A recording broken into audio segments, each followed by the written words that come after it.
Hi, everyone, and welcome back to our webinar Wednesday series. We are so excited to have you joining us for some very special guests today for our next edition of our Coaching Through COVID series with our Coaching Through COVID faculty panel edition. We are super excited to have some very special guests, like I said, with some of our faculty members from various colleges around campus who are going to tell you a little bit about their perspective as a faculty member here at the University of Alabama and what it's like on that side of things so that you can hear it a little bit more from their perspective and not just your student telling you about their perspective. I am Allison Beasley, and I am our coordinator of parent and family programs here at the university, and we are so excited to let our guests introduce themselves, and we'll ask them some questions, and then we'll wrap it up and give you some more resources. And I'm going to let our first panelist introduce himself. Hey everyone, my name is Dr. Adam Brooks, and I'm an assistant professor in the Communication Studies Department. And I help run our public speaking classes on campus. So that's COM 123. I also run our speaking studio, which is a center that helps folks deal with their presentation skills. And I teach other courses in the communication curriculum as well. This is my 6th year being a faculty member, which is wild. But before that, I was also a first-generation college student. So for those of you that are parents that may have students that are going through this for the first time, trust me, on the other side of this, I can understand and empathize with some of those situations. In terms of how my courses are set up and how they look now versus what they look like in pre-COVID days, I teach 4 classes every semester, 2 of which are your large lecture COM 123 class. And our program is a little complicated in the sense that they have one lecture with me with about 200 students, and then they get into smaller breakout labs they have about 20 to 25 that's run by one of our lab instructors that I'm also facilitating as well. And before COVID, we would be meeting in one room with me talking to about 400 students at the same time. And then in the other 2 days a week, they would be in their labs working through their presentations, getting feedback, doing all that. We've now transitioned into a virtual class in which we have a mix of, in our world, what we call synchronous and asynchronous, which basically means some of the material is going to be done all on their own time, and some of the material is done live at the same time, just like what we're doing right now, but it's interactive on Zoom. And that transition has been interesting. So that's been my experience. Awesome. Thank you. Hi, I'm Dr. Lucy Curzan. I'm an associate professor of art history in the Department of Art and Art History in the College of Arts and Sciences. I'm also the graduate program director for our MA program. I teach predominantly in modern and contemporary art history, or in the area of modern and contemporary art history. This semester I'm teaching 3 classes. All of them are hybrid classes. So essentially when I go into the classroom, I'm teaching 3 different ways at once to a live group of students. I can only allow 9 students at a time into my classroom, and it would usually hold 34. And then to a group of usually 20 or so students who are on Blackboard Collaborate with me. So I have 2 different groups of live students, and then I have a handful of students who are also doing the class asynchronously. So I'm effectively teaching 3 different ways at the same time. And that is for essentially all 3 of the classes that I am teaching. Hi, I'm Dr. Beth Todd. I am an associate professor in the Department of Mechanical Engineering in the College of Engineering. And I teach design, and I also teach the Intro to Mechanical Engineering class. And so some of the I teach the bookend classes is the way I try to think of it. And I'm still doing that in the world of COVID. Before COVID, for senior design, I would have a class of about 200 students. And so we'd be in a big auditorium, and, I would lecture to them, and then they would break out into small groups and work on various assignments.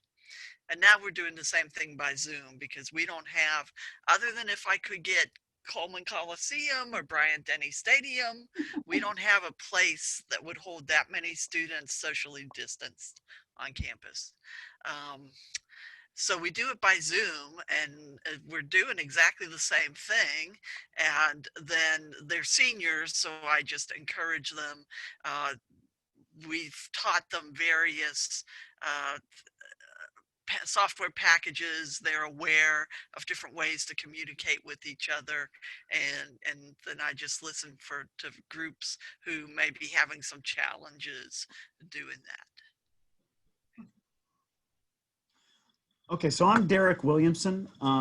Like Dr. Todd, I am associate professor in the College of Engineering. I'm in the Department of Civil Construction and Environmental Engineering. Also, I'm our director of undergraduate programs, which means basically anything and everything to do with our undergraduate experience passes through me for the department. And that includes 4 degrees: civil, construction, environmental, and architectural engineering. So as far as classes go, I guess I'm a little unique in the panel, and that was purposeful. Like many of the people on this, when we were planning for the fall, I was involved in trying to find classrooms big enough and decide for myself and with other faculty members what was the appropriate mode of instruction. So you've heard hybrid and live on Zoom. And in my case, we were able to find an additional classroom that was basically built just for the COVID times. And it's in the basement, otherwise a storm shelter in John England, which is our newest dorm on campus.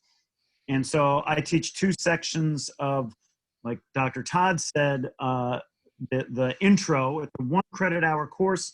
So in non-COVID times, it meets once a week for an hour. So it is definitely a very low level introductory, but setting expectations for what the profession's like and what the college is like and what's expected of the students. And so now I teach that to 90 students at a pop Monday and Wednesday, all live. I teach another class, which is more traditional. It's a senior and graduate class, and it has 22 students as an elective. And I was lucky enough to get a classroom that normally holds 50 that now has a COVID capacity of 25. Just for general knowledge, most classrooms on the campus have a COVID capacity of approximately 20% of their non-COVID capacity. There are a few exceptions, and we found them and we're using them. And that's really what I am, is I'm teaching those classes. With that said, like Dr. Kurzan, I'm also sort of teaching a second way, and that is that on any given day, approximately 20% of my students are impacted by COVID and are not on campus or in my classroom for safety reasons. And therefore, I record my lecture live and make it available to them afterwards. And if necessary, I will record additional videos around questions that were asked in class to give them resources to that. And finally, as I'm sure most of my colleagues do, I set up office hours or ask them to communicate with me and set times so that then if they're watching asynchronous material that doesn't allow them, as this video doesn't allow you to ask me questions real time, then they can actually meet with me real time, face to face later and review those. So anyway, that's a little bit of insight into our world as faculty. Awesome. Thank y'all so much for sharing. Let me be the first and hopefully not the last. And hopefully I am not the first to say thank you for all of the additional hours and work that you are putting in. I think I can speak for all of us when I say we've learned so many more technical skills in this online environment that we never expected to learn and certainly never expected to utilize. I think I consider myself a Zoom expert at this point. That's a stretch, but I like to think that I'm pretty good at it. So I think the first question that I would like to ask y'all is, what do you wish as a faculty member that parents and family members knew more about your role on campus? If you could tell them one thing, like, this is what I do. I think I would jump in the sense that I wish more parents understood that we are there to help the learning process, that we are not the evaluators and judgers of the worth of the student, but understanding, I think a phenomenon I see more often is when students encounter an obstacle or a difficulty, they internalize that as if there's something inherently wrong with them.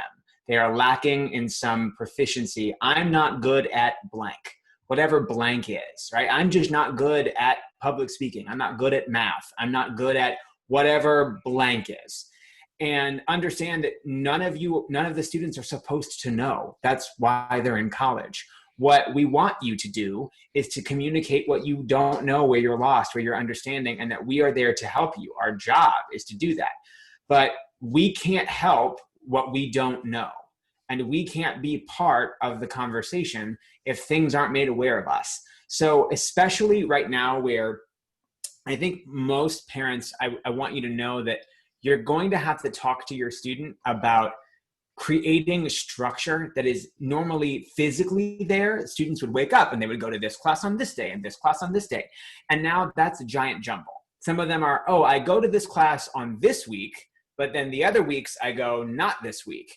And then for some of them, it's, okay, on this week, I go to my Monday class, but then on Wednesday, I'm going to go online.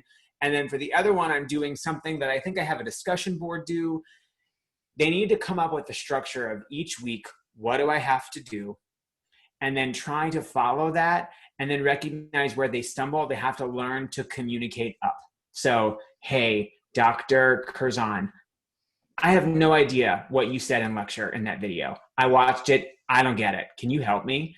What I wouldn't give to hear that from a student, because that's why I got into this. And I think for so many of us, we could be doing lots of things with our lives, but we choose to dedicate ourselves to impacting students. And so we want to be part of that process, but there's so many barriers now that we need some of that help from you, guiding them and encouraging them that they can handle this. They just have to seek out the right resource. Absolutely. And I think it's important to, just like you said, Dr. Brooks, for your student to learn what works for them. Take advantage of the resources. Our Capstone Center for Student Success offers not only study tips, but planning tips and helping your student figure out what way is going to work for them. There are multiple ways of keeping track. If they're a pen and paper type person, if they're a notes app, if they have a planner, whatever it may be on their computer, on their phone, there's so many different things going on, and that it is so critical that your student find what works for them in order to keep up with a lot of balls juggling in the air. They've got a lot of things to keep up with, so it's important for them to learn what works for them to keep up with that. I certainly have a couple things to say about what families could know about faculty to help their students, especially during COVID times. But I also just want to talk generally about faculty, COVID times or not, and something that might be quite a bit different than you're used to, particularly if your child is your first child in college and they're a freshman, and that is your faculty are not high school teachers. Your faculty are hired in large part for teaching, but also in very large part for other things. For your average tenure and tenure track faculty on campus, the expectation is approximately a third of their time is spent on the teaching mission, which, as Adam said, we are all passionate about. In my end of things, I could do other things that are far more remunerative than teaching and working and doing research on campus.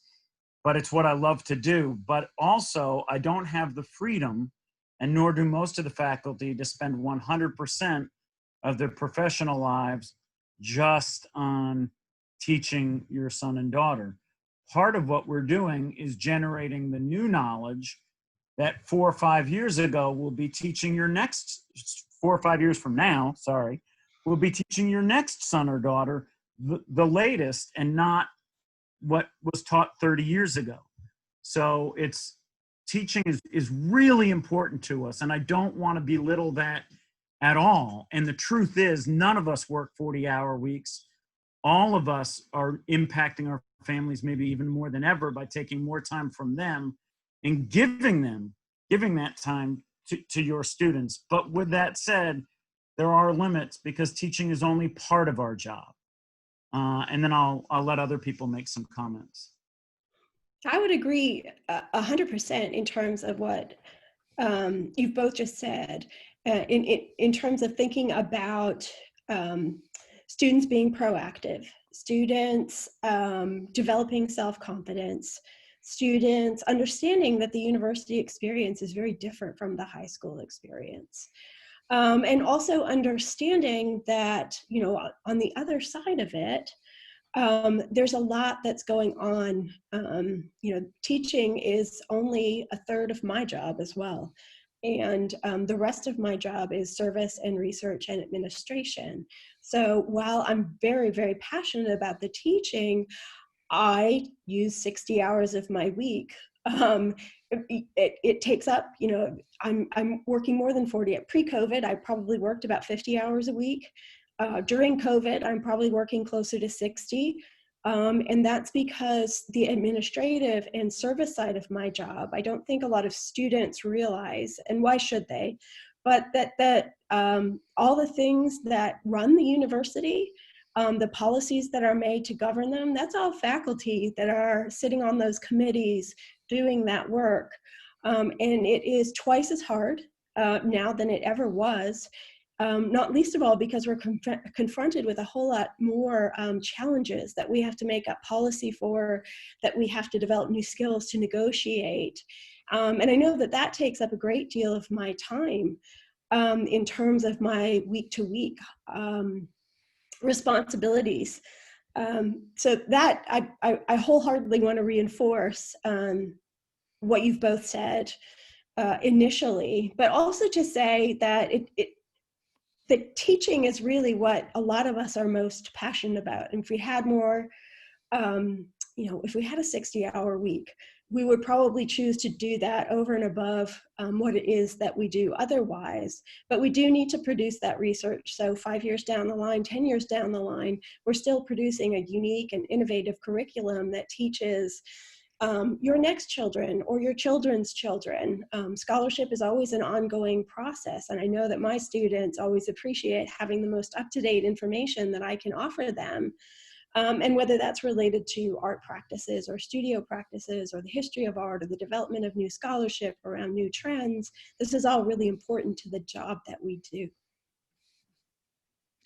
You know, one of the things that I mentioned was teaching seniors and having them work together on a project. And I think one of the big challenges that I'm seeing with COVID is I can't just have them sit around a table and talk to each other, because that's not, you know, that's not sanctioned at the moment. So they're doing it by Zoom. And the small talk, for the most part, is sort of missing. And so they're not getting to know each other the way that I would like them to. So anything you can do to get your students to get to know each other and to talk to people and to talk to class, to their professors. This is not new. I will teach a class for 45 minutes, 50 minutes. And I will ask students periodically, do you have questions about any of this? Do you have questions? Nobody ever has any questions. The minute the class is over, in the old days, I had a line of about a dozen students. Now I have a line, it's a socially distanced line, but I still have those students who they just are not comfortable asking that question that would have benefited a significant portion of their classmates. And also I find that I get to answer that question, not once or twice, but 10 or 20 times. And if you could encourage them to ask questions and interact with faculty as well as each other, I mean, that would certainly enhance their education. Yeah. Actually, Adam, why don't you go ahead? You look like you had something to say. So I guess I wanted to bounce off what Dr. Kurzan said briefly. this is white in my beard, and I have been at the university for a little while. And this year is the first year that in my freshman class, I had an inquisitive young woman come up, socially distant. We literally have a red box around our teaching area, and she came up to the edge of the red box and introduced herself as the daughter of one of my students who was a master's student in my second year on campus. So I am now literally teaching that second generation. And thinking about it now, and I really haven't thought about this before, our department has new degrees and we've grown. We're roughly double the faculty we were when I started. But thinking about even the classes, I would say that less than 50% of the classes that maybe about 50% of the classes we teach today were even on the books when I started. So that idea of that we need to invest time in creating the knowledge base that is going to make your son or daughter happy, employable, interested in whatever their field is still really, really valuable. Along the lines of what Dr. Todd said, completely agree. Please understand that the university as a whole, the college, the department, and the advising staff are all communicating on nearly a daily basis with your students. This probably drives your son or daughter nuts because they may get as many as 5 to 10 emails from the university. From my side, I have to say, please read them. Because as Dr. Todd said, she gets the same question 27 times from a class of 100 when she probably answered that question on the first day of class, and it's in her syllabus that she asked all 200 students to read. And they said, I'm too busy to read the syllabus. I'm too busy to read that the test was actually moved to be a week earlier. And why didn't you tell me? Well, in fact, we did tell you. And so while I really do want the students to ask me a question, and I do want to make myself available, even if it's at 8 o'clock at night on a day I hadn't planned, at the same time, when we do make ourselves available, we really need the students to take advantage of it. It's no good for me having office hours and saying, I'll clarify whatever question you have when nobody shows up for those office hours to clarify the question. But then afterwards, everybody says, well, that test was no good because I didn't know how to do it. And they had 10 opportunities to meet with the faculty. So there are lots of support networks for every major calculus, physics, chemistry, every major area that has large service classes has a free tutoring session, and they've all moved online. All those resources are out there. And if your student is confused, and why shouldn't they be? Because they weren't accountable for that in high school. That was given to them.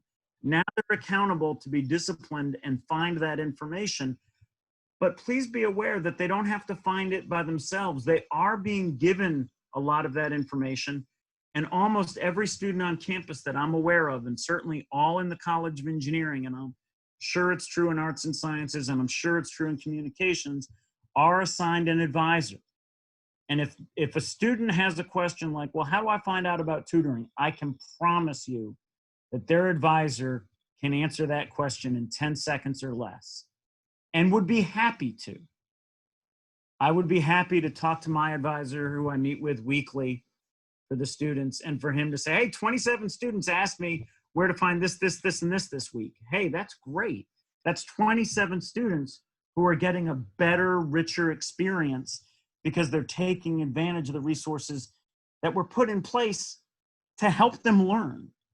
So anyway, it is very challenging times, but please understand, whether it's the faculty, whether it's a graduate student, an instructor, an administrators working late nights coming up with a policy, janitors who are working different hours, food service people who are really going through heck and back.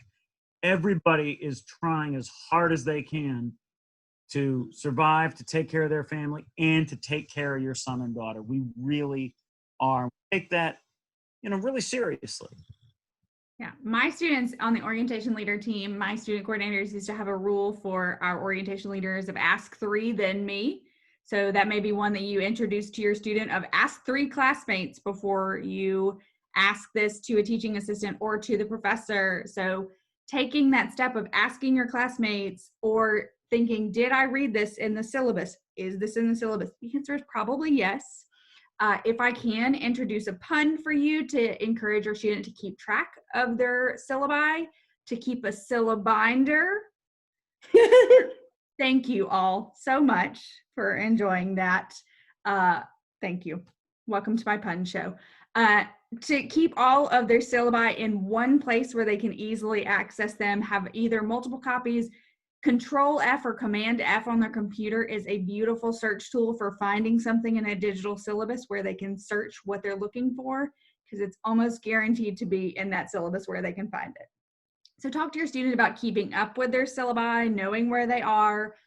Ask them when they say, I can't find this. Did you check your syllabus? Did you ask 3 classmates? Did you check? Most classes now even have GroupMes. So they can throw a question in a class GroupMe and get an answer within 10 minutes max. That's where all of my students get their answers, where they're not having, they can reserve that time with office hours and emailing you wonderful faculty members with content questions about this nitty gritty of what they need to know, not the kind of procedural, when are these things, when is this. They're going to actually get to the heart of the matter a little bit quicker and save everybody a little bit of time by knowing where to find those resources. Dr. Brooks, did you have something to add? I think it cut you off. No, you're good. One thing I would say with, ask 3 then me or the GroupMes is that the actual source of the information should probably be somebody who knows. I've had it every single semester where someone's like, well, I asked so-and-so and they told me it was this. And it's like, yeah, you should have asked me. I would have given you the right answer, especially the class GroupMes when you're large lecture classes. There's a lot of misinformation out there.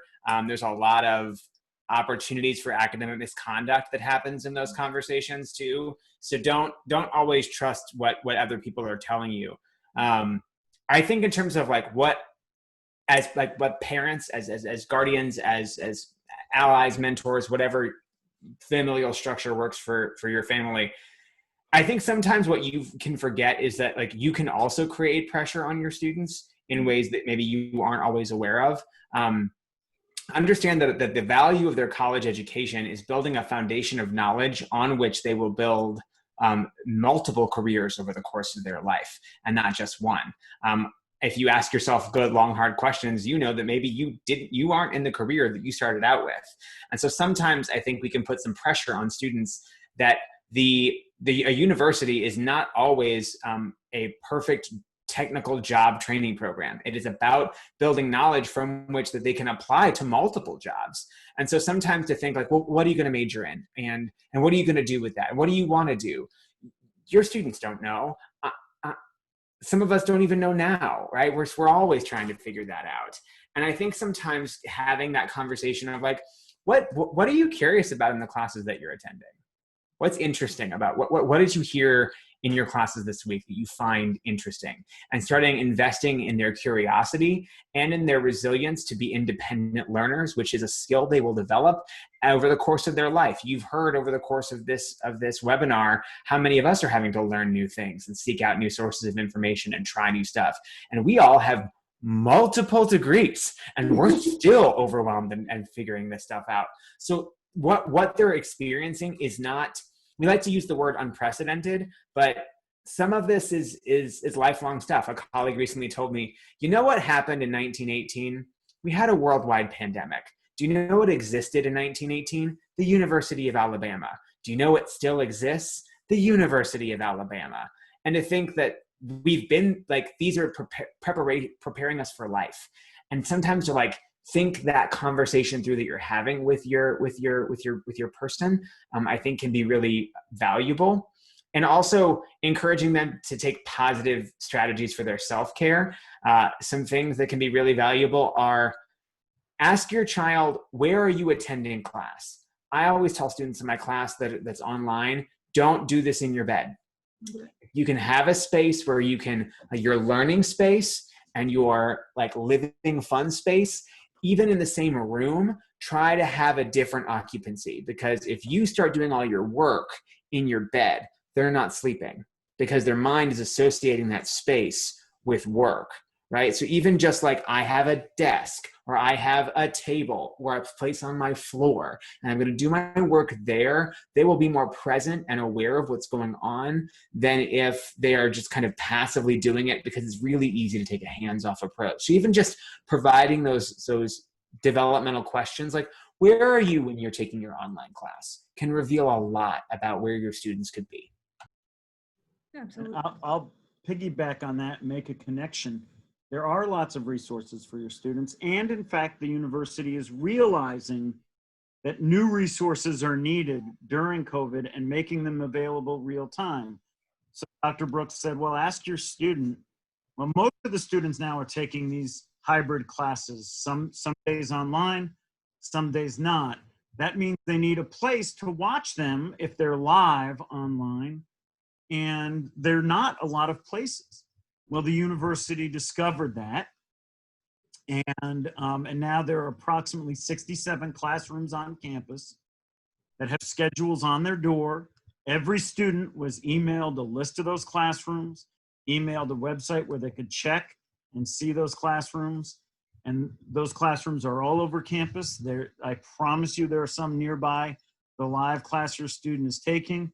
So instead of being in bed, the student can go to their, if they have a 9 o'clock class that's online and a 10 o'clock class that's online, but a 12 o'clock class that's in person, they can go to campus at 8:30, 8:45, get a Coke, get a piece of food or whatever, and go to one of these classrooms and put on their earbuds and watch their class live.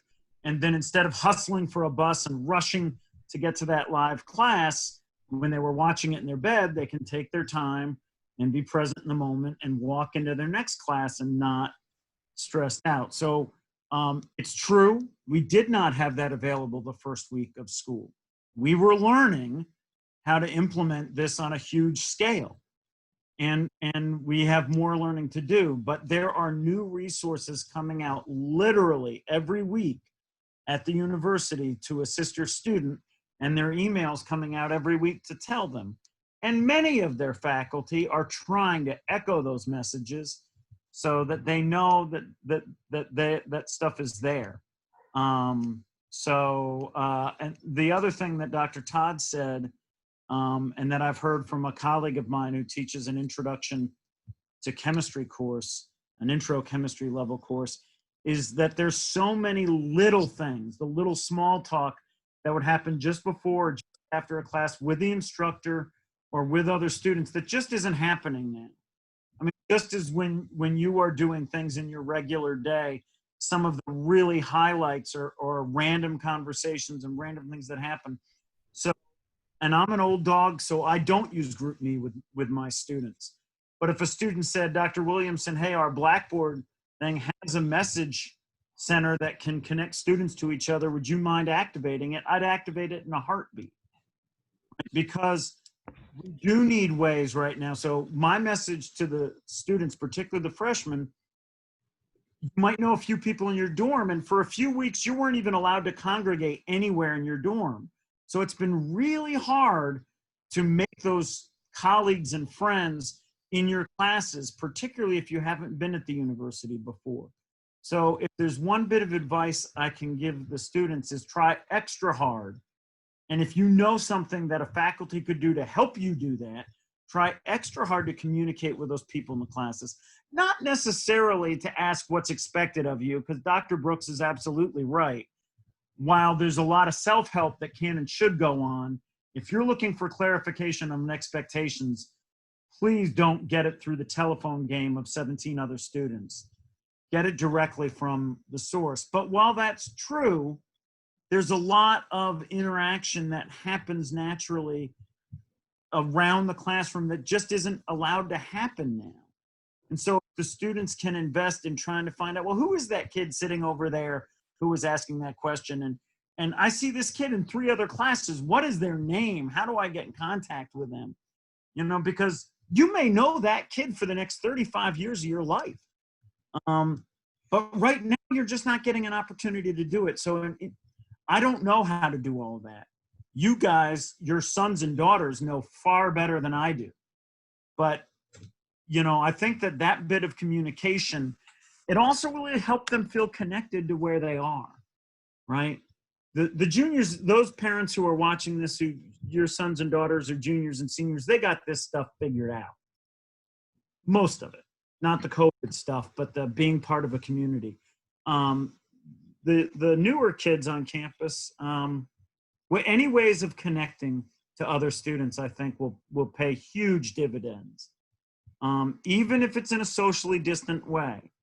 And with that said, my last thing is, as somebody who's riding through COVID with your sons and daughters in the same classroom as your sons and daughters, and then going home to somebody with chronic asthma, who, if I expose, I may not see them again, right? So as football season comes up and we start watching football games together in groups, please, please, please, even if you're in group of 10, wear a mask. We want everybody to be safe, and I don't want to be a proselytizer on this, but I do believe we're going to see some unique social challenges that start with the football season. And really, I will say I've been amazed and very proud. Week 1, not so proud of how we were doing with masks.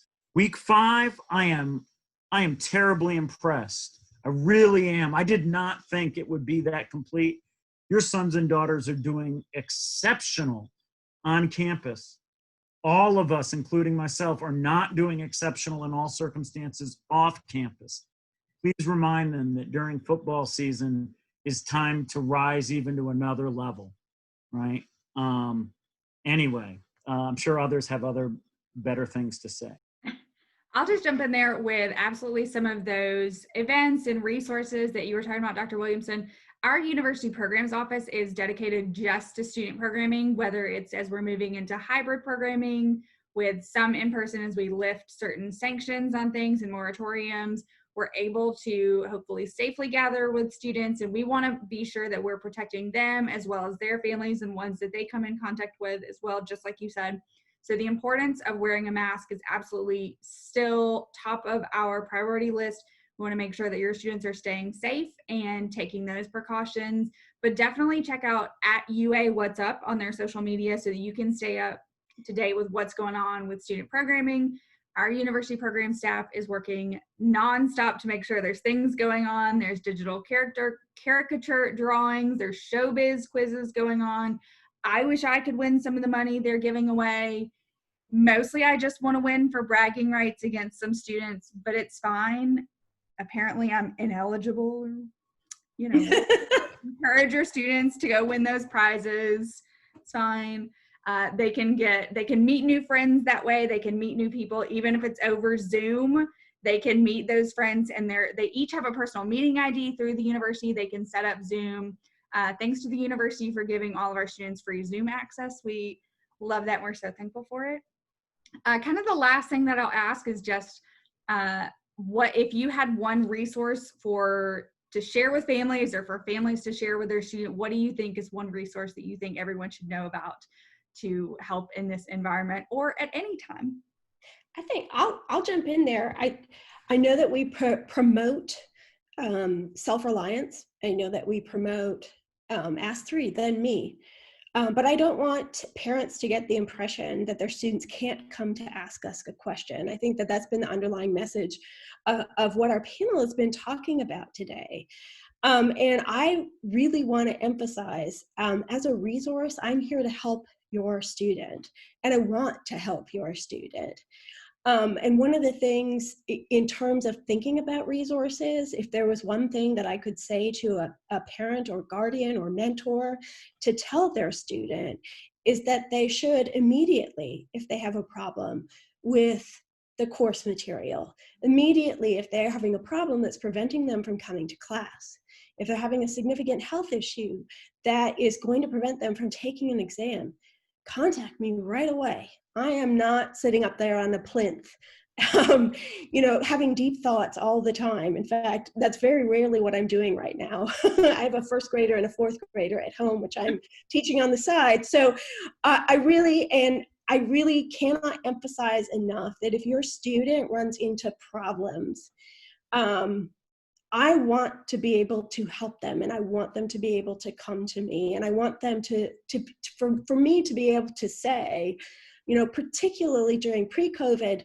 I was pretty flexible, but during COVID, I'm being super flexible and trying to be as graceful as possible, and learning as I go and asking for tips from other students or from students with regard to what's working in your other classes. Can you tell me some different types of technology that your other professors are using that you would find useful, and getting feedback from them? And I know they appreciate that, but I don't want students to be sort of running amok out there, that if they can't hand in a paper because they can't figure day for night anymore because they're working 24 hours a day. I want them to come and contact me, and I want them to feel reassured that they can speak to me and say, look, Dr. Kurzan, I need 48 extra hours, because odds are I'm really going to give it to you. I don't want you to get sick. I don't want you to end up in DCH because you're suffering from exhaustion. I don't want you to make yourself more vulnerable to this disease. I really want you to come and speak to me. So the moment your student knows that they have a problem, and it's related to the curriculum or it's related to their performance in the class, I want them to come to me and tell me what that problem is and allow me to help them to resolve it. Because if I can't fix it, I can find somebody who else can.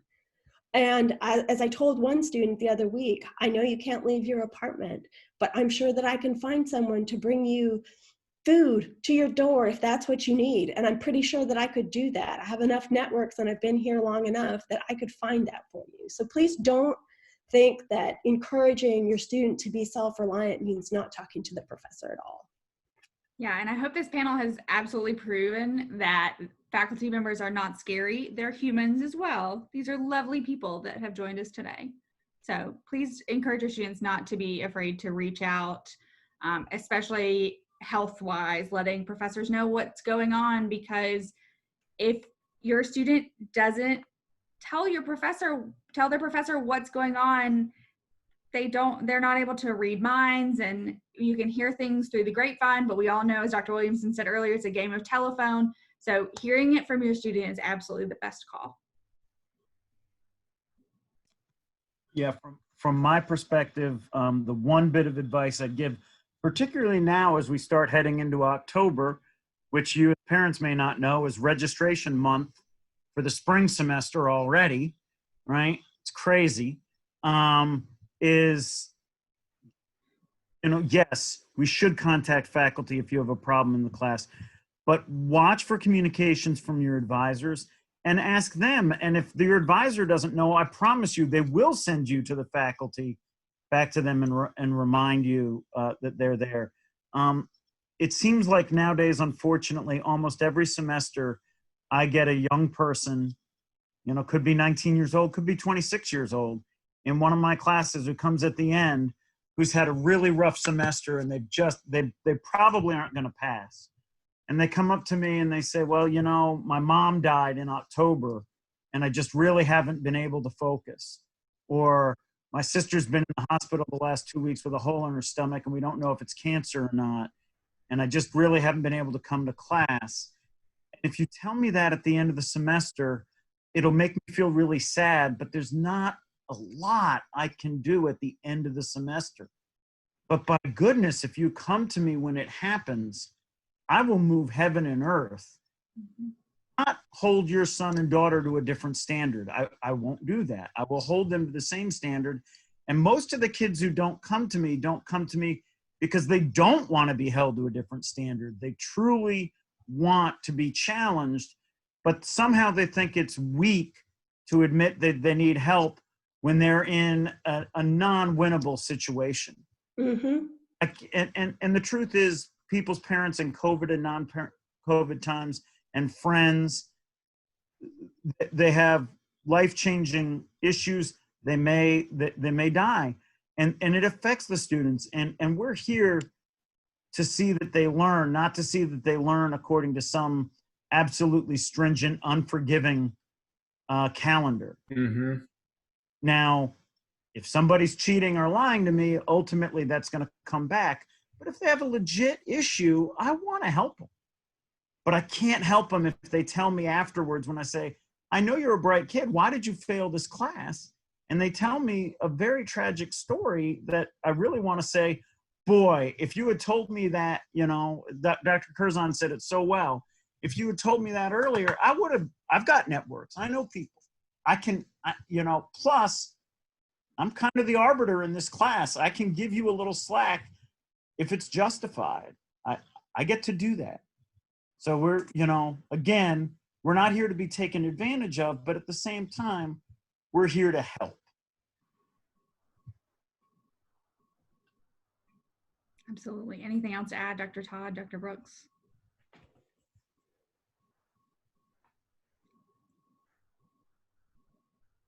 We're doing that Zoom thing where we wait for someone else to speak. I didn't want to talk over anybody, so I'll jump in.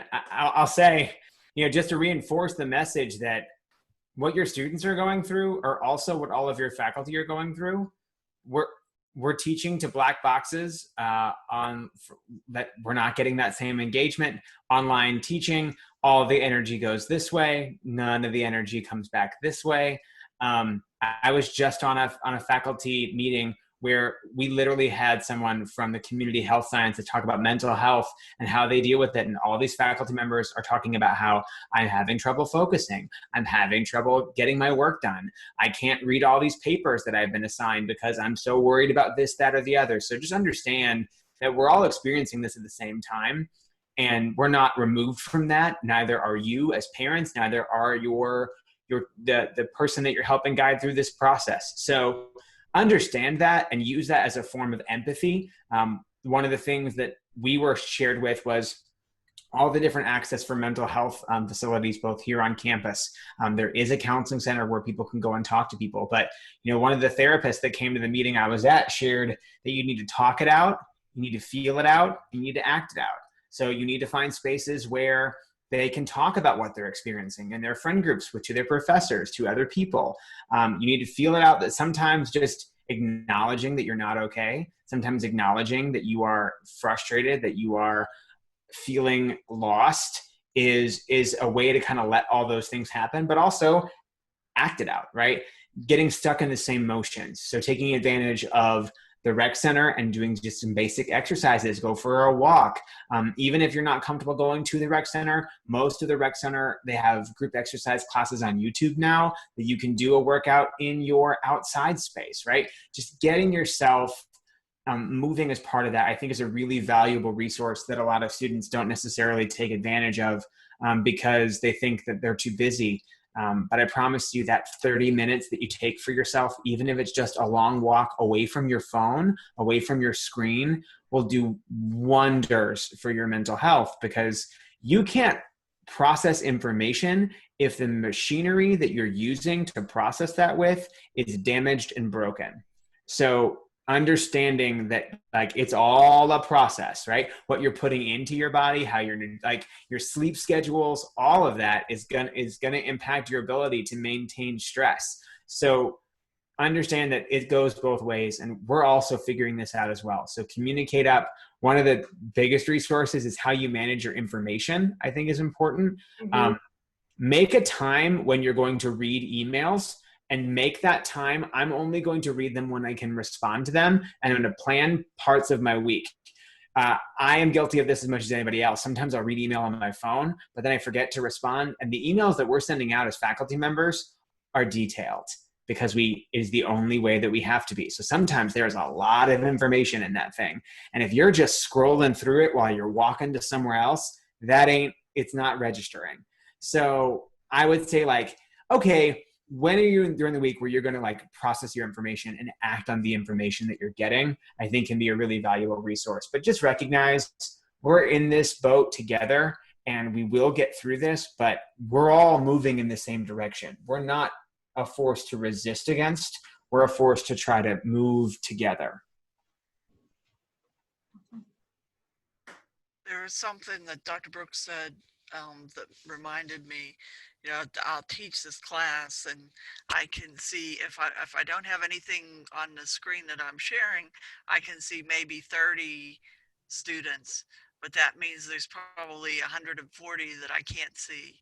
So all of that eye contact, body language, that I might start to say, that particular student looks confused or lost. And so there's probably another 20 or 25% of the class that feels the same way.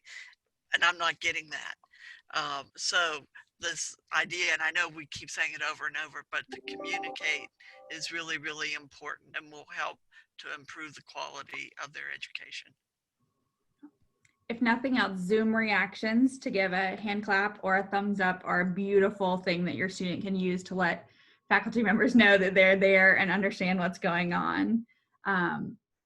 Thank you all so much for being part of our panel today. I think y'all have provided some wonderful advice for parents and family members to be able to share with students. I know that it was a lot of information, so please feel free to go back and rewatch as you need, or encourage your student to watch with you if you want to have a little viewing session together for our webinar Wednesday. But just have a good conversation with your student about what you have learned from this webinar. And if you have any questions post-webinar, please feel free to reach out to Parent and Family Programs. We are here to help parents and family members. That is our whole office responsibility, is to help you through this process. You are not alone in coaching your student through this new learning environment, and especially if they are still a first-year student, there are lots of things going on that would maybe not normally be going on, but there's lots of transition things that are going on. We are still into the first couple of months of school. We're just hitting month 3. We're starting month 3, so there's lots of changes, lots of challenges. Please feel free to reach out to us. We are working from home. I'm coming to you from the exotic location of my dining room, but we are fully functioning working from home. You can call us, email us, parents@ua.edu, or you can give us a call at 1-800-392-2777, or you can just reach out to us. We're on Facebook, UA Parent and Family Programs, Twitter, @Bama Parents. As the kids say, slide into our DMs. I like to be really hip and cool. Yeah. It's clearly working. So please feel free to reach out in whatever modality works for you. We are here for you. We hope that you have enjoyed today's webinar. I know I have. We can't wait to be back with you soon with a new series coming up, so stay tuned for that. And as always, roll Tide.